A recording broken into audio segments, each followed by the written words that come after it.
আমাদের হাতে চলে এসেছে নির্বাচন নিয়ে গুরুত্বপূর্ণ সংবাদ। প্রথমে জানিয়ে দিব, উচ্চ পর্যায়ের বৈঠকে প্রধান উপদেষ্টা, আগামী এক সপ্তাহ খুবই ক্রুশিয়াল। এখন জানিয়ে দিব, মানুষের ধ্বংসাত্মক কর্মকাণ্ডই নদীর জন্য প্রধান হুমকি, মৎস্য উপদেষ্টা। তারপর জানিয়ে দিব, বিএনপি ক্ষমতায় গেলে বিডিআর নাম ফিরিয়ে আনা হবে, তারেক রহমান। এবং সর্বশেষ জানিয়ে দেব, ভোটের আগে সীমান্তের কোন ৩০ পথে ঢুকছে অবৈধ অস্ত্র। দর্শক, এতক্ষণ শুনছিলেন সংবাদ শিরোনাম। এখন বিস্তারিত জানার আগে আপনি যদি আমাদের চ্যানেলে নতুন এসে থাকেন তাহলে অবশ্যই চ্যানেলটিকে সাবস্ক্রাইব করুন। আর আপনাদের এলাকায় কোন দলের সাপোর্ট বেশি তা কমেন্ট করুন। এখন বিস্তারিত। উচ্চ পর্যায়ের বৈঠকে প্রধান উপদেষ্টা, আগামী এক সপ্তাহ খুবই ক্রুশিয়াল। নির্বাচনের আয়োজন নিয়ে সন্তোষ প্রকাশ করে প্রধান উপদেষ্টা অধ্যাপক ড. মোহাম্মদ ইউনুস বলেছেন, সারা দেশে উৎসাহ উদ্দীপনা, শান্তিপূর্ণ ও সৌহার্দ্য পরিবেশে নির্বাচনের প্রচার চলছে। কেউ কারো বিরুদ্ধে কটু কথা বলছে না, অভদ্র আচরণ হচ্ছে না। আমাদের রাজনৈতিক ইতিহাস ও সংস্কৃতির জন্য এটা খুবই ইতিবাচক পরিবর্তন। এখন পর্যন্ত প্রস্তুতিপর্বও ভালোভাবে সম্পন্ন হয়েছে, তবে এখন আমাদের মূল চ্যালেঞ্জ ভোটটা সুষ্ঠুভাবে সম্পন্ন করা। আগামী এক সপ্তাহ খুবই ক্রুশিয়াল। গতকাল সন্ধ্যায় রাষ্ট্রীয় অতিথি ভবন যমুনায় নির্বাচন সংক্রান্ত উচ্চ পর্যায়ের এক বৈঠকে প্রধান উপদেষ্টা এসব কথা বলেন। বৈঠকে নির্বাচনের নিরাপত্তার দায়িত্ব পালন করা বিভিন্ন বাহিনী, নির্বাচন কমিশন ও সরকারের শীর্ষ কর্মকর্তারা উপস্থিত ছিলেন। বৈঠক শেষে সংবাদ সম্মেলনে এ বিষয়ে জানান প্রধান উপদেষ্টার প্রেস সচিব শফিকুল আলম।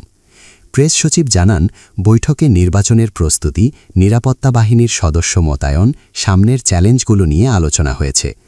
এ পর্যন্ত যে কাজগুলো সম্পন্ন হয়েছে তার হালনাগাদ তথ্য জানানো হয়। বৈঠকে প্রধান উপদেষ্টা আগামী এক সপ্তাহকে খুবই ক্রুশিয়াল মন্তব্য করে বলেছেন, এখন পর্যন্ত প্রস্তুতি পর্ব নিয়ে আমরা সন্তুষ্ট। এখন মূল চ্যালেঞ্জ ভোটটা সুষ্ঠুভাবে সম্পন্ন করা।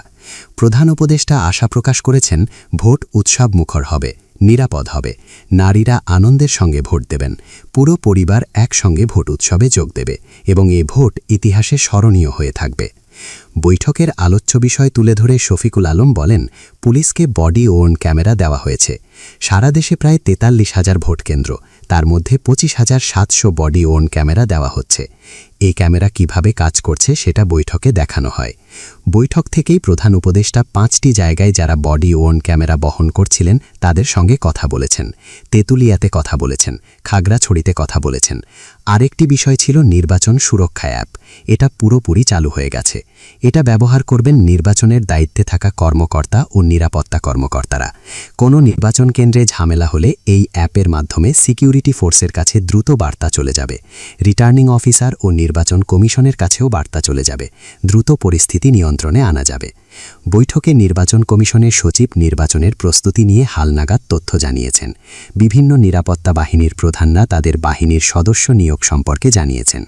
নির্বাচনে বিভিন্ন নিরাপত্তা বাহিনীর প্রায় ৯ লাখের মতো সদস্য নিয়োগ করা হচ্ছে। এর মধ্যে ১,০৮,৮৮৫ জন সেনাবাহিনী, নৌবাহিনী ও বিমান বাহিনীর সদস্য ইতোমধ্যে নিয়োগ হয়ে গেছে।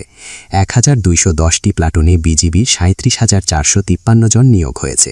কোস্টগার্ডের 10টি জেলায় 20টি উপজেলার ৬৯টি ইউনিয়নে ৩,৫৮৫ জন সদস্য মোতায়েন করা হয়েছে। পুলিশ নিয়োগ হবে ১১ তারিখ সকালে। পুলিশ থাকবে ১,৫৭,০০০। এছাড়া ৫,৬৭,৮৬৬ জন আনসার সদস্য মোতায়েন হবে আজ। র‍্যাব সদস্যদের মোতায়েন সময় মতো শুরু হয়ে যাবে। প্রেস সচিব জানান, নির্বাচনে বিদেশি পর্যবেক্ষক থাকছেন প্রায় ৪০০ জন, দেশি পর্যবেক্ষক থাকছেন প্রায় ৫০,০০০। ১২০ জনের মতো বিদেশি সাংবাদিক নির্বাচন কাভার করবেন। নির্বাচন বন্ধু হটলাইন নম্বর ৩৩৩ চালু করা হয়েছে। নির্বাচন সংক্রান্ত যে কোনো অভিযোগ, খবর জানতে এই নম্বরে ফোন করে জানা যাবে ও জানানো যাবে। ৮০ ভাগ সিসিটিভি ইনস্টল করা হয়েছে। বডি ওর্ন ক্যামেরা ২৫,৭০০ ইতোমধ্যে ইনস্টল হয়েছে। ৪৩,০০০ কেন্দ্রের সব গোয়েন্দা নজরদারিতে এসেছে। ঝুঁকিপূর্ণ কেন্দ্রের বিষয়ে নিয়মিত হালনাগাদ হচ্ছে।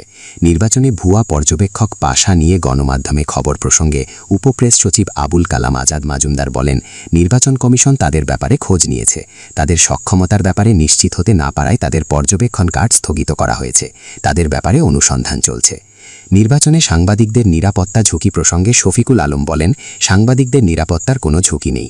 শুক্রবার ইনকিলাব মঞ্চের বিক্ষোভের সময় গণমাধ্যম কর্মীদের উপর হামলার বিষয়ে ডিএমপিকে প্রশ্ন করতে বলেন তিনি। শফিকুল আলম বলেন, বৈঠকে নির্বাচন কমিশন সচিব জানিয়েছেন 299টি আসনে নির্বাচন হচ্ছে। শেরপুর 3 আসনের প্রার্থীর মৃত্যুজনিত কারণে নির্বাচন স্থগিত করা হয়েছে। 299 আসনে মোট প্রতিদ্বন্দ্বী প্রার্থীর সংখ্যা 2029 জন। রাজনৈতিক দলের মোট প্রার্থী 1755 জন, স্বতন্ত্র প্রার্থী 274 জন, নারী প্রতিদ্বন্দ্বী প্রার্থী 83 জন। এর মধ্যে দলীয় 63 জন, স্বতন্ত্র 20 জন। মোট ভোটার 12,77,11,793 জন। পুরুষ 6,48,25,361 জন, নারী 6,28,85,200 জন, হিজড়া 1,232 জন। মোট ভোট কেন্দ্র 42,779টি।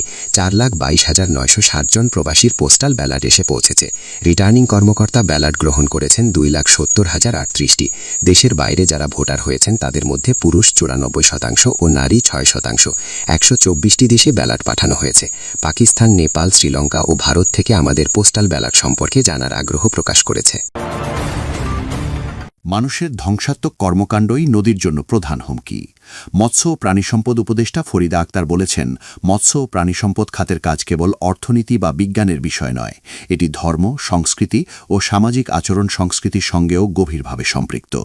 তিনি আরও বলেন, আমরা যে মৎস্য সম্পদ নিয়ে কাজ করি তা আমাদের সামগ্রিক জীবনবোধের অংশ। বিষয়টিকে কেবল অর্থনীতি বা প্রযুক্তিগত দৃষ্টিকোণ থেকে দেখলে পূর্ণতা আসবে না। শনিবার রাজধানীর বাংলাদেশ কৃষি গবেষণা কাউন্সিল BARCA, বাংলাদেশ মৎস্য গবেষণা ইনস্টিটিউট BFRI নদী কেন্দ্র চাঁদপুরের উদ্যোগে আয়োজিত হালদা নদীর প্রাকৃতিক মৎস্য প্রজনন ক্ষেত্র উন্নয়ন ও ব্যবস্থাপনা প্রকল্পের গবেষণা প্রস্তাবনা পর্যালোচনা ও পরিকল্পনা প্রণয়ন 2025-26 শীর্ষক ইনসেপশন কর্মশালায় তিনি এসব কথা বলেন। প্রধান অতিথির বক্তব্যে মৎস্য ও প্রাণিসম্পদ উপদেষ্টা বলেন, হালদা নদী সাধারণ মানুষের সম্পদ, তাই গবেষণার উপস্থাপনা ও চূড়ান্ত প্রতিবেদন এমন ভাষায় হওয়া উচিত যা সাধারণ মানুষ সহজে বুঝতে পারে। প্রেজেন্টেশন ও শিরোনাম ইংরেজিতে হতে পারে, তবে চূড়ান্ত প্রচুরাদাম অবশ্যই বাংলায় প্রকাশ করা প্রয়োজন বলে তিনি মত দেন। সামাজিক অর্থনৈতিক গবেষণায় নারীদের অন্তর্ভুক্তির উপর গুরুত্বারোপ করে উপদেষ্টা বলেন, হালদা পাড়ের বাস্তবতা বোঝার জন্য সেখানকার নারীদের অভিজ্ঞতা ও অবস্থান বিবেচনায় নেওয়া জরুরি। নারীদের অংশগ্রহণ ছাড়া কোনো সামাজিক অর্থনৈতিক গবেষণা পূর্ণাঙ্গ হতে পারে না। গবেষণা পদ্ধতিতেই বিষয়টি সুস্পষ্টভাবে অন্তর্ভুক্ত করার আহ্বান জানান তিনি। হালদা নদীর বর্তমান ঝুঁকি প্রসঙ্গে তিনি বলেন, মানুষের ধ্বংসাত্মক কর্মকাণ্ডই নদীর জন্য প্রধান হুমকি। অ্যানথ্রোপোজেনিক শব্দ ব্যবহার করে বিষয়টিকে আড়াল না করে একে মানুষের ভুল ও ক্ষতিকর কাজ হিসেবে স্পষ্টভাবে চিহ্নিত করতে হবে। ভোজপুর রাবার ড্যাম ক্ষতিকর হলে তা অপসারণে দ্রুত পদক্ষেপ নেওয়ার প্রয়োজনের কথাও তিনি জানান। গবেষণা চলমান থাকলেও কিছু ক্ষেত্রে তাৎক্ষণিক সংশোধনমূলক ব্যবস্থা গ্রহণ করা উচিত বলেও মত দেন তিনি। তামাক চাষের ক্ষতিকর প্রভাব উল্লেখ করে উপদেষ্টা বলেন, নদী তীরবর্তী তামাক চাষ মৎস্য সম্পদের জন্য হুমকি। 3 ফসলি জমিতে তামাক চাষ নিষিদ্ধের বিষয়টি সংশ্লিষ্ট নীতিমালায় অন্তর্ভুক্ত হওয়ায় কিছুটা সুরক্ষা নিশ্চিত হবে। স্লুইস গেট ব্যবস্থাপনা ও আগ্রাসী প্রজাতি সাকার ফিশ নিয়ন্ত্রণেও কার্যকর উদ্যোগ গ্রহণের প্রয়োজনীয়তার কথা উল্লেখ করেন উপদেষ্টা। তিনি বলেন, এই মাছ লুটেরা শ্রেণীর মতো। এই মাছের মতো জাতীয় সংসদেও লুটেরা যেন প্রবেশ করতে না পারে, সেজন্য ভালো মানুষ নির্বাচিত করতে হবে। প্রকল্প বাস্তবায়ন প্রসঙ্গে মৎস্য উপদেষ্টা বলেন, নির্ধারিত সময়ের মধ্যেই প্রকল্প সম্পন্ন করার লক্ষ্য থাকতে হবে। শুরুতেই সময় বৃদ্ধি নির্ধারণ না করে বাস্তব প্রয়োজনে তা বিবেচনা করা উচিত। তিনি 2026 সালের শেষ বা 2027 সালের শুরুতে একটি মধ্যমেয়াদী কর্মশালা আয়োজনের প্রস্তাব দেন, যাতে প্রকল্পের অগ্রগতি মূল্যায়ন ও প্রয়োজনীয় সমন্বয় করা যায়। উপদেষ্টা আশাবাদ ব্যক্ত করেন, সংশ্লিষ্ট সবার সমন্বিত প্রচেষ্টায় হালদা নদী সংরক্ষণ ও ব্যবস্থাপনা কার্যক্রম সফলভাবে বাস্তবায়িত হবে। বাংলাদেশ মৎস্য গবেষণা ইনস্টিটিউট BFRI এর মহাপরিচালক ডক্টর অনুরাধা ভাদ্রের সভাপতিতে কর্মশালায় বিশেষ অতিথি ছিলেন বাংলাদেশ মৎস্য উন্নয়ন কর্পোরেশনের চেয়ারম্যান ও অতিরিক্ত সচিব মোহাম্মদ ইমামউদ্দিন কবির এবং সম্মানীয় অতিথি ছিলেন মৎস্য অধিদপ্তরের মহাপরিচালক ডক্টর মোহাম্মদ আব্দুর রাউফ। স্বাগত বক্তব্য রাখেন চাঁদপুরের নদী কেন্দ্রের chief scientific officer doctor Mohammad Amirul Islam. Technical সেশনের চেয়ারম্যান ছিলেন BFRI এর senior specialist doctor Mohammad Khalilur Rahman. এছাড়া বক্তব্য রাখেন বাংলাদেশ প্রকৌশল বিশ্ববিদ্যালয়ের অধ্যাপক ডক্টর মোহাম্মদ মোশরেফা আলী, চট্টগ্রাম বিশ্ববিদ্যালয়ের সহকারী অধ্যাপক মোহাম্মদ শামসিল আরেফিন, চট্টগ্রাম ভেটেনারি ও অ্যানিমাল সায়েন্সেস বিশ্ববিদ্যালয়ের অধ্যাপক ডক্টর SK ইস্তিয়াক আহমেদ প্রমুখ।